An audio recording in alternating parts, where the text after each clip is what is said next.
Bizarre to be talking about a team so negatively, I guess, after they've secured 4 points. But they did only just, I guess, fall over the line against North Melbourne.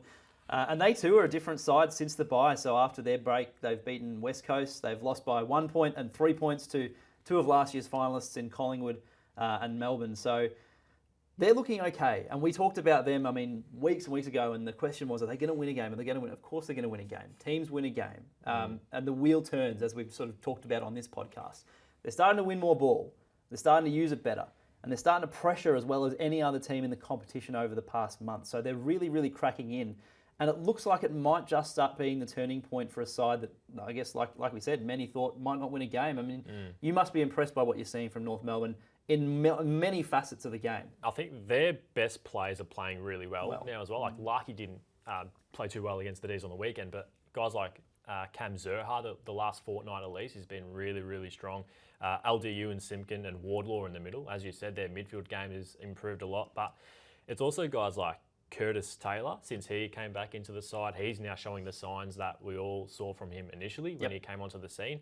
Archer did a terrific job on Fridge, who we spoke about as well. Like, there's a lot of pieces that they're building. Will Phillips as well. There's a lot to like and a lot more signs now with this North Melbourne team when you look at it. Like, Charlie Combin's clearly a key defender. Griffin Logue's come back through the VFL. They still need a partner for Larky, and we spoke about Carlton's spine only a few moments ago. This is something I think North fans can look at. You don't stay bad in the AFL for long if you make smart decisions. The bones are there. Coleman, you mentioned, 4-year deal and has been really impressive down back. You got Tristan Sherry in the ruck, who looks like could be a top 5 ruck, at the end of the year or next year. You got Larky, and then you got players around you. You haven't mentioned Harry Sheasel. I think there are ticks all over the park, and this is before you really even consider their draft picks from this year as well. We're not seeing enough of them just yet, but they will continue to develop.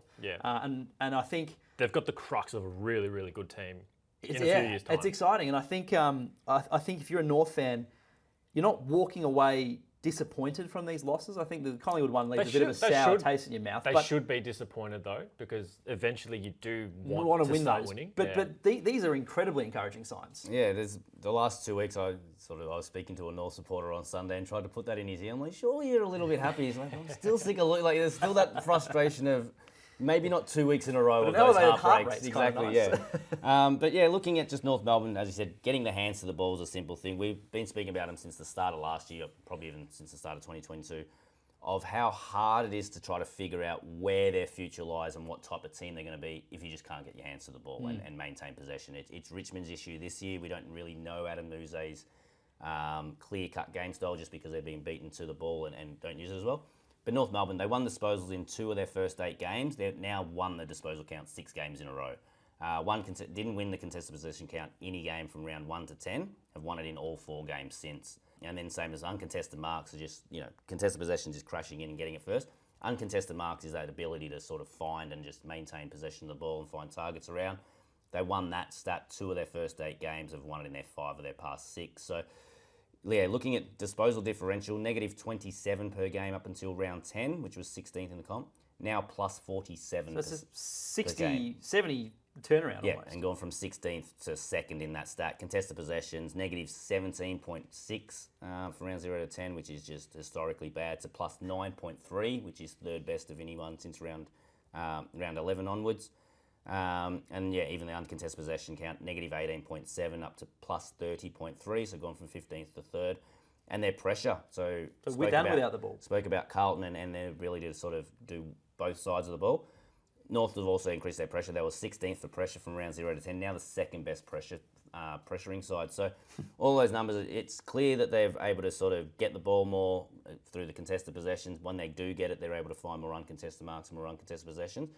But there's still the one stat that still stands out to me, time in forward half, they were negative 16 minutes and 52 seconds, which was the worst of any team round 10. They're twice as good as they were, so they're now negative 8 minutes and 19 seconds, which is still 17th.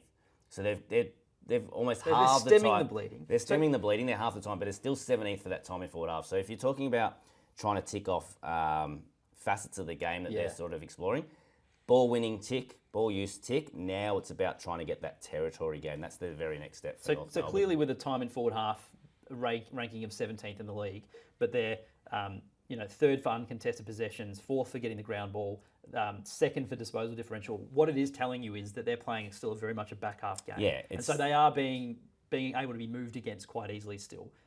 But I guess they're stemming the bleeding and they're being able to take possession back in their defence. Yeah, and I think as a footy industry, we just expect things to just happen all at once. I mean, as I said, the numbers that have gone from 18th to just the disposal contest possession, just look after that for 4 or 5 weeks. Let's just get the ball in our hands. The territory stuff will come soon, so you wouldn't expect all of it just to be nailed straight away.